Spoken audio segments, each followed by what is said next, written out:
Hello students. So we are in limits. बहुत सारे forms आपने पढ़े, लिमिट को समझा, फिर आप ग्राफिकल अप्रोच ऑफ लिमिट देखे, फिर आपने स्टैंडर्ड लिमिट देखा, फिर वेरियस फॉर्म ऑफ लिमिट्स देखा टुडे। और कल क्या पढ़ा था आपने? कल कौन सा फॉर्म पढ़ा था?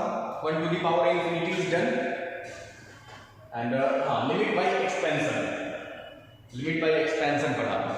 मैंने आपको कल कुछ क्वेश्चन दिए थे बोर्ड पे, अभी तक किसी का भी आपके ऐप आपके व्हाट्सएप पे किसी का भी मैसेज नहीं आया है क्वेश्चन का। जो मैं क्वेश्चन आपको दे रहा हूँ वो बहुत ज़्यादा इंपॉर्टेंट है। अगर आप वो बनाएंगे, एटलीस्ट उसको बनाएंगे, उसके बाद ही सीट वगैरह बना सकते हैं। तो जो क्वेश्चन बोर्ड पे दे दिया जाए, लेक्चर नोट में दे दिया जाए, वो बहुत इंपॉर्टेंट होता है, उसको मिस नहीं कर सकते हैं आप। वो डिज़ाइन ही ऐसा रहता है कि उसको बनाना ही बनाना है ना। तो अभी तक में से किसी का भी आपका बस आई थिंक कि एक कोमल का आया था मैसेज और किसी का तो आया नहीं। 5-6 मैक्सिमम में 8-7 क्वेश्चन देते हैं, वो भी नहीं बनता। गलत बात है। फिर क्या मतलब है पढ़ के? आप क्वालिटी एजुकेशन ले रहे हैं लेकिन प्रैक्टिस नहीं कर रहे हैं, तो फिर कोई मतलब नहीं है आपको, है ना। तो कम से कम जो यहाँ क्वेश्चन है, और कम से कम क्या पूरा नंबर का हमको कंप्लीट करना चाहिए, है ना। चलिए आज हम लोग स्टार्ट करेंगे। आज हम लोग पढ़ेंगे लैपिटल रूल। लैपिटल, इसके स्पेलिंग कुछ और होते हैं, इसको प्रोनाउंस किया जाता है लैपिटल। It is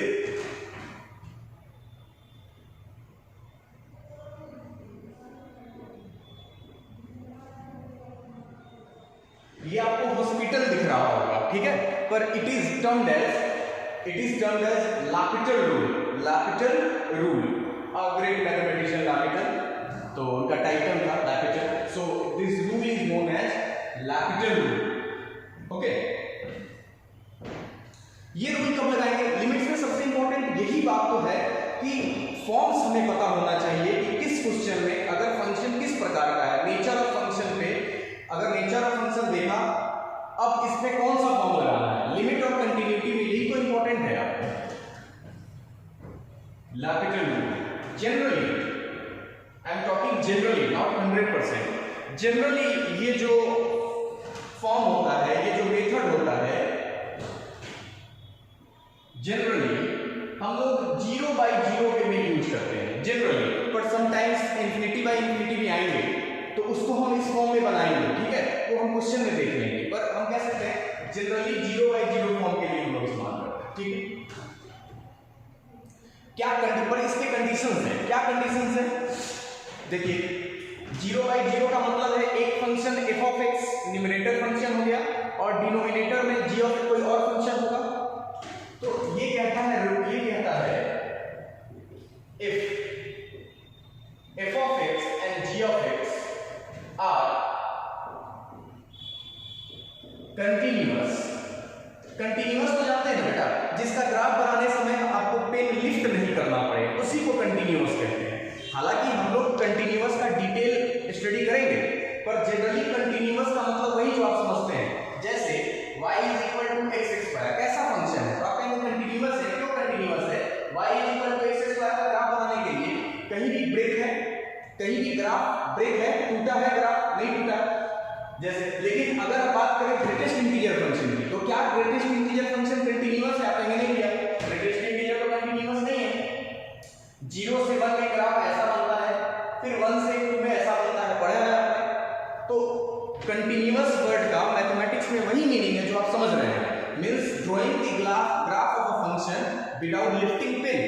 it means if a function does not have any jumps, any breakage, any hole in its graph, then the function is continuous। बस इतना समझना है continuous का ये मतलब, ठीक है। तो कंडीशन क्या है? if f of x and g of x are continuous and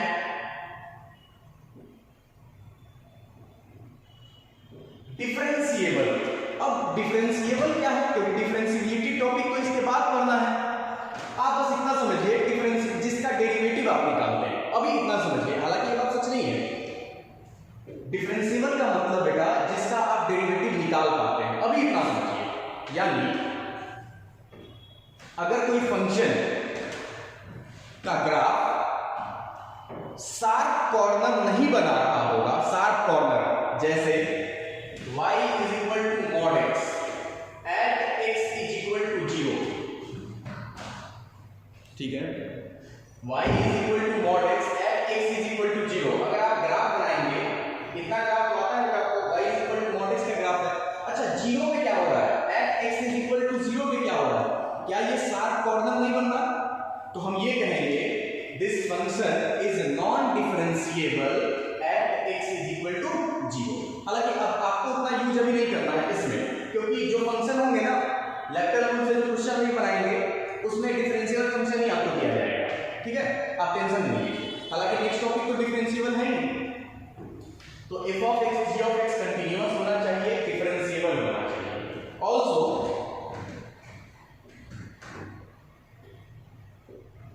the derivatives of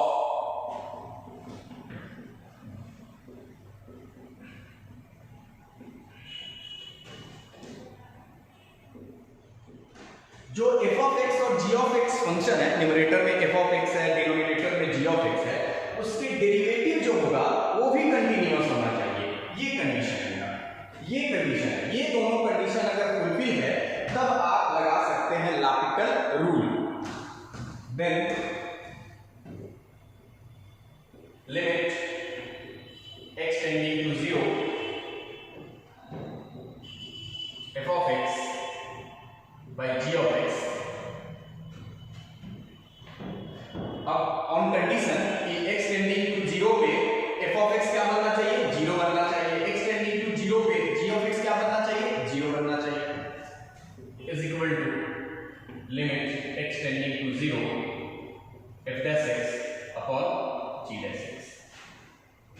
अगर यहां पर लिमिट नहीं निकल पाया तो आप इस चीज को फिर कंटिन्यू कर सकते हैं। इट मींस अगर यहां नहीं निकल रहा है, अगर यहां भी इनडिटरमिनेट फॉर्म रख दिया तो ये भी तो आपके लिए फंक्शन है, फंक्शन का डेरिवेटिव भी तो फंक्शन ही होता है, तो फिर से ये काम कर सकते हैं। डबल डेरिवेटिव यहां भी नहीं आया तो फिर आप कंटिन्यू कर सकते हैं। लेफ्ट रूल हम जब तक लगाए तब तक लगाएंगे जब तक हमें फंक्शन का फाइनाइट लिमिट न निकल जाए, ठीक है, ये देख लीजिए, लिख लीजिए इसको।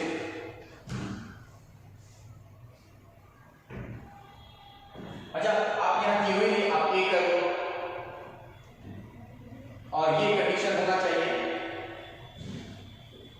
कि limit x tending to a पे f of x की वैल्यू क्या होनी चाहिए, 0, और limit x tending to a पे g of x की वैल्यू क्या होनी चाहिए, 0।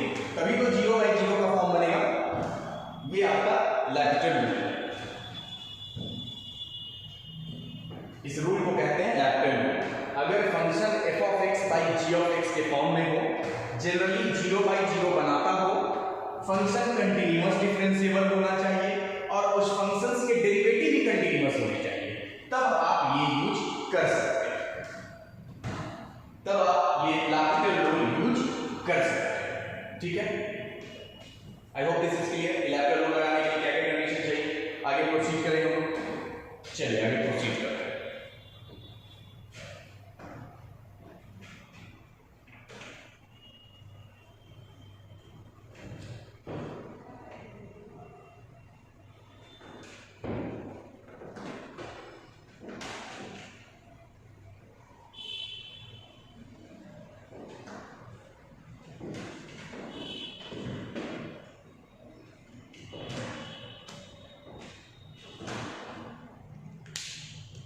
अब चलिए क्वेश्चन करते हैं, क्वेश्चन से हम आपको समझाते हैं।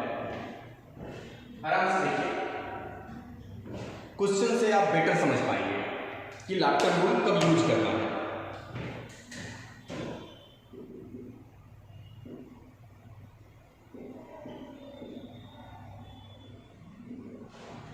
आप कहेंगे ये तो स्टैंडर्ड लिमिट है, इसकी वैल्यू तो 1 होती है, और कल तो मैंने ये भी बताया है कि ये आया कहां से, तो लिमिट बाई एक्सपेंशन से आया है। ये एक सीरीज है, इसको हम एक्सपेंड करेंगे तो लिमिट बाई एक्सपेंशन से भी इसकी वैल्यू कितनी आई थी, 1 आई थी। इसमें l'Hopital भी लगा सकते हैं क्या, चलिए देखते हैं क्या l'Hopital लगा सकते हैं, देखते हैं। जो आपका f of x फंक्शन है, न्यूमरेटर फंक्शन, जो आपका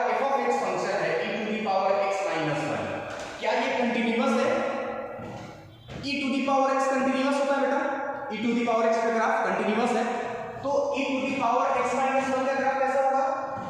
ये है e to the power x का ग्राफ। अब e to the power x minus 1 का ग्राफ बनाना है तो 1 यूनिट नीचे शिफ्ट कर दें क्या? आपको पढ़ाया गया है अगर f ऑफ x का ग्राफ है और f ऑफ x माइनस 1 का ग्राफ बनाना है तो ग्राफ को पकड़ के नीचे 1 यूनिट शिफ्ट कर देंगे।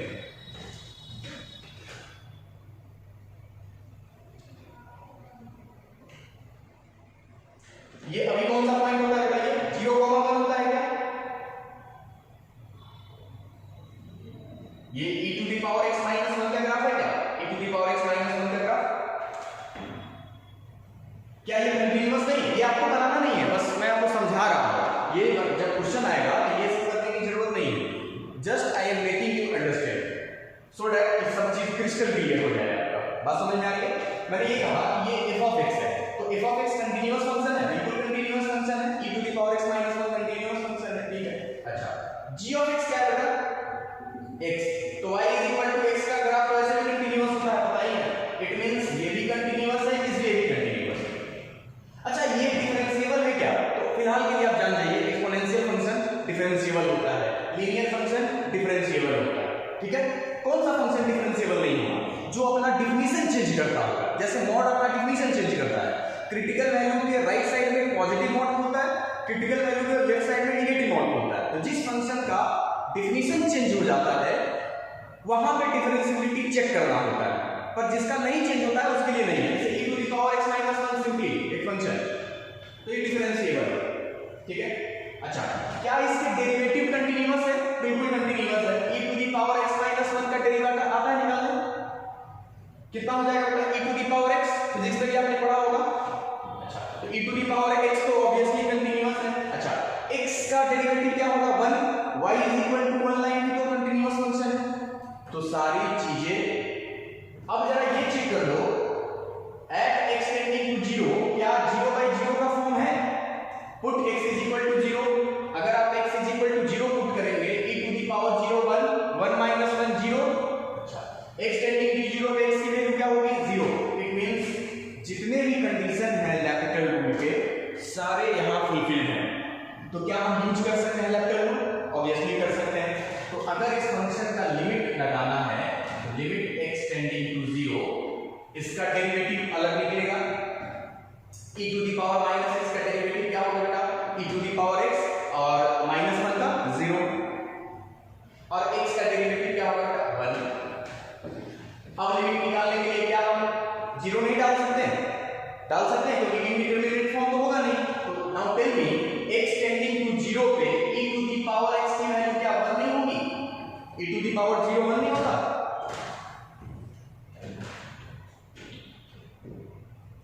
आ गया लैपिटल रूल। अगर फंक्शन कंटीन्यूअस है, डिफरेंशिएबल है, फंक्शन का डेरिवेटिव भी कंटीन्यूअस है, इसके लिए इतना टेंशन नहीं लीजिए। जनरली अगर जो एग्जांपल करवाएंगे वो कंटीन्यूअस डिफरेंशिएबल ही होगा, और जब तक टफ वाले क्वेश्चंस आएंगे लैपिटल रूल के तब तक तो आप कंटीन्यूटी डिफरेंशिएबिलिटी कर चुके होंगे, तो टेंशन भी नहीं है आपको। फिलहाल बस समझिए लैपिटल रूल। चलिए नेक्स्ट एक और एग्जांपल करते हैं। sin 2x by sin 3x, limit x tending to 0 sin 2x by sin 3x। आप कहेंगे इसको तो हम स्टैंडर्ड लिमिट से बना सकते हैं। हाँ बना सकते हैं, बिल्कुल बना सकते हैं, क्यों नहीं बना सकते हैं? ऑब्वियसली बना सकते हैं, आंसर भी आ जाएगा, इसमें कोई प्रॉब्लम नहीं है। देखिए तुरंत आंसर आ जाएगा। sin 2x लिखा तो 2x से मल्टीप्लाई डिवाइड कर दे तो ये 1 बन जाएगा। स्टैंडर्ड लिमिट से पढ़ाया ना मैं, sin थीटा बाई थीटा 1 हो जाता है। अच्छा sin 3x है, अगर यहां पर 3x ला दे, यहां भी 3x लेना होगा, अब ये भी 1 बन जाएगा, तो ये भी 1 हो गया, ये क्वांटिटी भी 1 हो गया, ये क्वांटिटी भी 1 हो गया, x से x कट गया, क्या आंसर आ गया बेटा? 2/3 आ गया क्या? बिल्कुल बना सकते थे, स्टैंडर्ड लिमिट से ही बना सकते थे, लेकिन यहां हम चाहते हैं आप समझिए कि लैपिटल रूल लगेगा क्या, देखते हैं।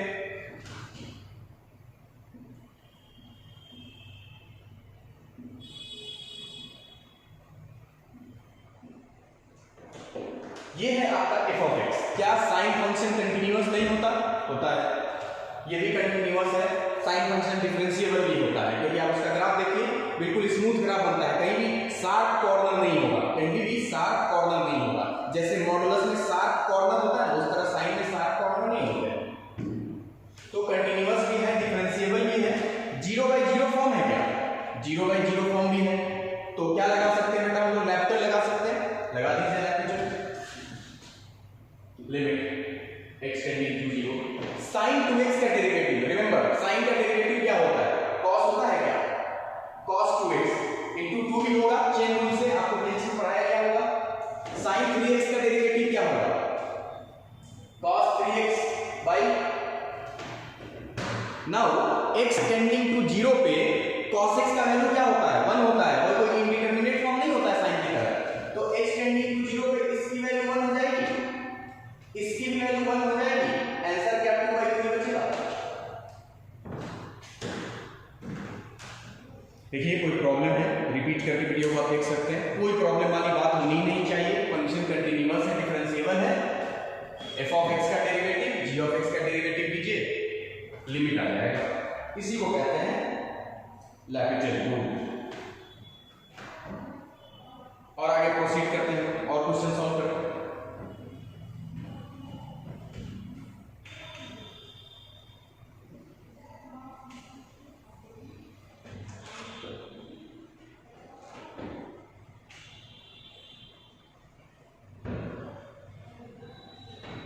और कोई क्वेश्चन? जरा इस क्वेश्चन को सॉल्व कीजिए।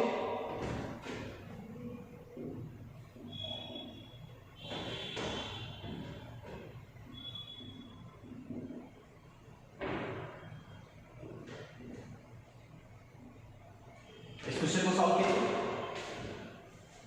क्या ये 0/0 का फॉर्म है? देख लीजिए, बिल्कुल 0/0 का फॉर्म है, कंटीन्यूअस है, सारे फंक्शंस कंटीन्यूअस ही हैं इसमें। तो कंटीन्यूअस भी है, डिफरेंशिएबल भी है, 0/0 का फॉर्म भी दे रहा है, सारा कंडीशन सेटिस्फाइड है लैपिटल का। तो हम लोग क्या लगा सकते हैं? लैपिटल रूल लगा सकते हैं। लगाइए L'Hopital rule. Using L'Hopital rule limit x tending to 0 e to the power x का derivative e to the power x ही रहता है, इसका कितना हो जाएगा बेटा? 0 हो जाएगा, और माइनस x का -1 हो जाएगा, और x² का कितना होता है बेटा? x² का 2x है। एक तो आप यही पे आंसर लिख सकते हैं, क्योंकि स्टैंडर्ड लिमिट से इसकी वैल्यू कितनी है बेटा? स्टैंडर्ड लिमिट से इसकी वैल्यू 1 है क्या? और ये 1/2 आंसर, तो फाइनल आंसर 1/2 है। लेकिन अब फिर से लगा सकते हैं, अगर आप चाहें तो फिर लगा सकते हैं लैपिटल रूल, क्योंकि फिर से फंक्शन कंटीन्यूअस और डिफरेंशिएबल है, फिर लगा दीजिए। e to the power x का डेरिवेटिव तो e to the power x ही होगा, 1 का 0, 2x का डेरिवेटिव कितना होता है बेटा? अब x टेंडिंग टू 0 पे e to the power x की वैल्यू तो 1 होगी, तो फाइनल आंसर कितना हो गया बेटा? I hope this is clear all of you.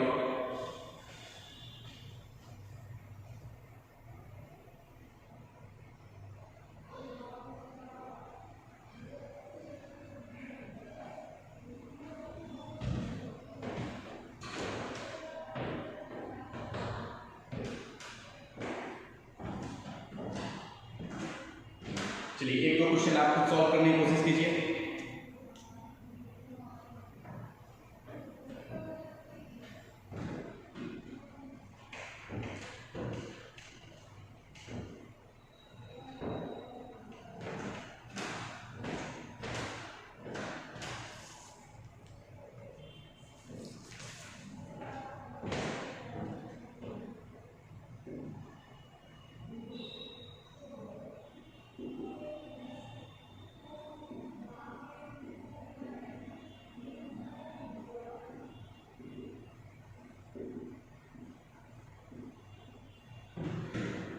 Just pause the video and try to solve this question. और रिमेंबर, जितने भी पॉलिनोमियल फंक्शन होते हैं सब कंटिन्यूअस और डिफरेंशिएबल होता है, उसके लिए कोई टेंशन लेने की जरूरत नहीं है आपको। Pause the video and try to solve it. तब तक हम पानी पी लें।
और at least you try. Polynomial function हमेशा ही कंटिन्यूअस होता है और डिफरेंशिएबल होता है। अच्छा, दूसरा कंडीशन था कि दोनों के डेरिवेटिव भी कंटिन्यूअस होने चाहिए। तो बेटा पॉलिनोमियल फंक्शन का जो डेरिवेटिव है वो भी तो पॉलिनोमियल फंक्शन ही होता है। जैसे आप देखिए x² plus x plus 1 quadratic polynomial है, अगर इसका डेरिवेटिव आप निकालेंगे तो 2x प्लस 1 आएगा, तो ये भी तो पॉलिनोमियल फंक्शन ही है और पॉलिनोमियल फंक्शन हमेशा ही कंटिन्यूअस होता है। तो दोनों कंडीशन सेटिस्फाइड। अच्छा, फॉर्म चेक कर लीजिए। x टेंडिंग टू 1 पे ऊपर 0 है क्या? x टेंडिंग 1 पुट करके देखिए, x इज इक्वल टू 1 0, नीचे भी 0 है क्या? तो सारे कंडीशंस फुलफिल्ड है। तो यूजिंग लैपिटल रूल लगा दें। क्या करेंगे बेटा? लिमिट x टेंडिंग टू 1, ये f ऑफ x है, इसका डेरिवेटिव निकालिए। f ऑफ x का डेरिवेटिव निकालिए, कितना होगा? 20x³ माइनस 8x, और 1 का तो 0 होता है, ठीक है। नीचे 10 का कितना हो जाएगा? 0 माइनस x का माइनस 1 माइनस 9 के 27x²। अब पुट करके देख लीजिए, x is equal to 1 put करके देखिए। अगर फाइनाइट लिमिट आ गया तो ठीक है, अगर इनडिटरमिनेट आ रहा तो फिर से चालू हो जाइए। आइए देखते हैं।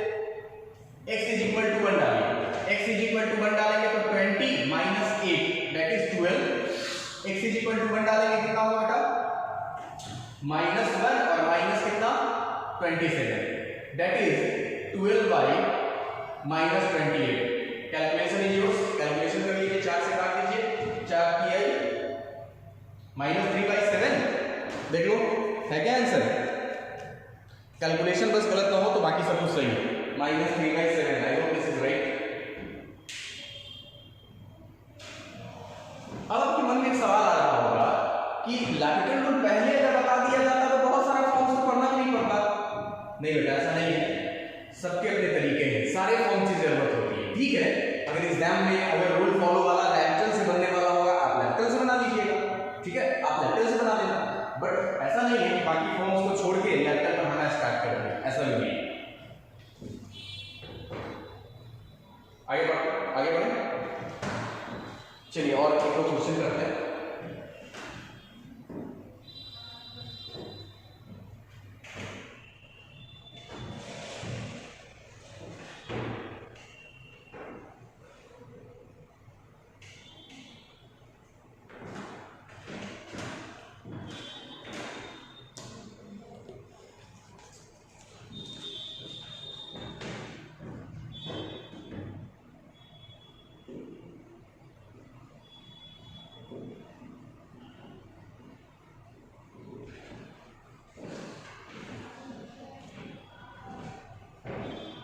सॉल्व करने की कोशिश कीजिए। रिमेंबर वन थिंग, मैंने कहा था कि लैपिटल रूल जनरली 0/0 के केस में लगाते हैं, पर इट डजंट मीन कि हम और में नहीं लगा सकते हैं। ये वही केस है जहां आप लैपिटल लगा सकते हैं। कंटिन्यूअस फंक्शन है, डिफरेंशिएबल है, इसके डेरिवेटिव भी कंटिन्यूअस है, आप लैपिटल लगा सकते हैं। लगा दीजिए L'Hopital. Limit x tending to infinity e to the power x का derivative e to the power x, और यहां क्या हो जाएगा? 2x। अभी भी ये इंडिटरमिनेट फॉर्म है क्या? x टेंडिंग टू इंफिनिटी पे ये भी इंफिनिटी पे ये भी इंफिनिटी, फिर से लगा दीजिए, अगेन लगाइए। आप अगेन और अगेन यूज कर सकते हैं लैपिटल रूल को जब तक इंडिटरमिनेट फॉर्म खत्म ना हो जाए। Limit x tending to infinity e to the power x का derivative e to the power x, 2x का डेरिवेटिव कितना होगा? अब तो इंडिटरमिनेट फॉर्म नहीं है, x टेंडिंग टू इंफिनिटी पे e to the power infinity तो इंफिनिटी हो जाएगा, तो इसका आंसर हो जाएगा इंफिनिटी।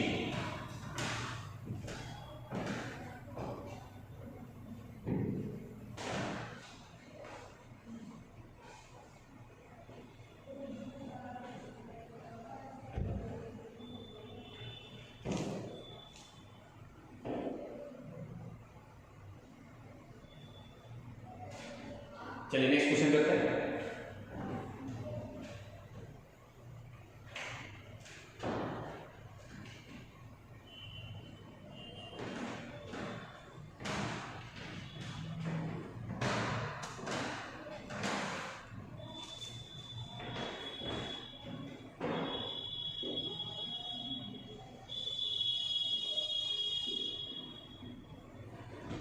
आप समझने की कोशिश करेंगे।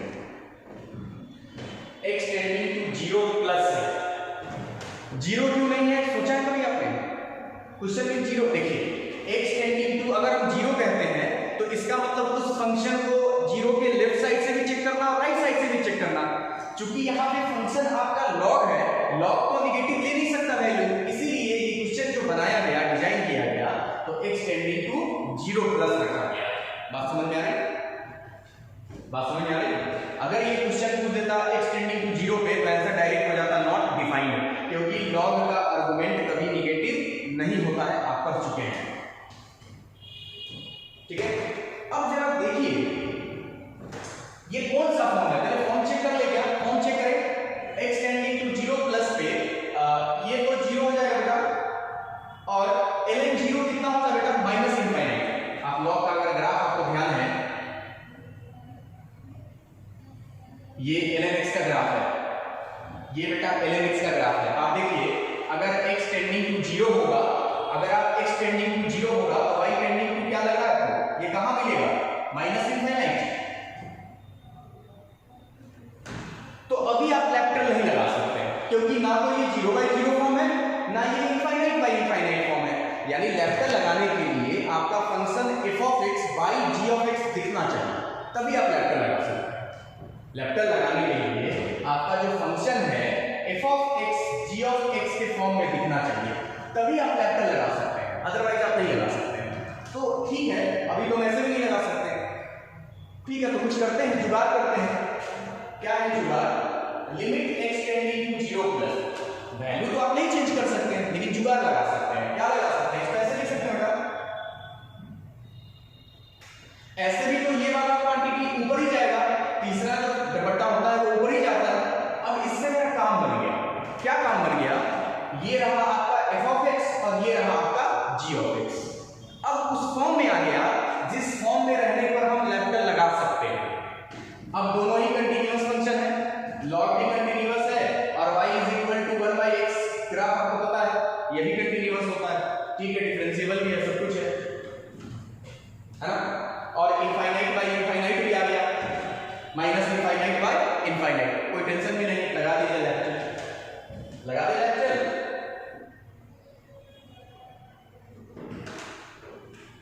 ln x का डेरिवेटिव 1/x आप पढ़े होंगे, ln x का डेरिवेटिव 1/x आप पढ़े होंगे, फिजिक्स में भी पढ़े होंगे।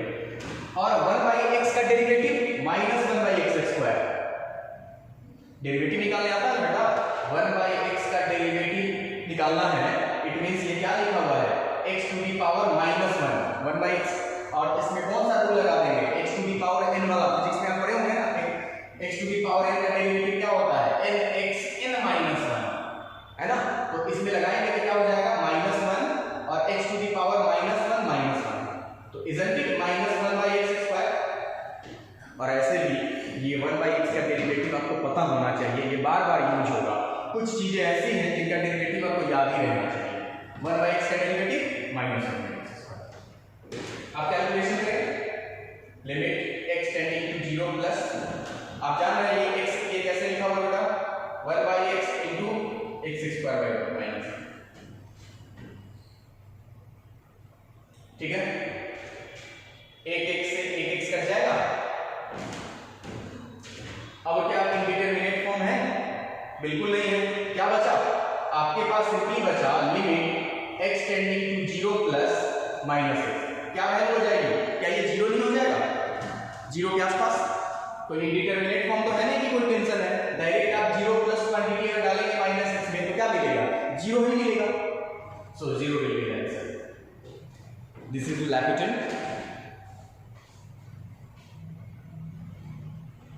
Okay, so let it be for the today's session.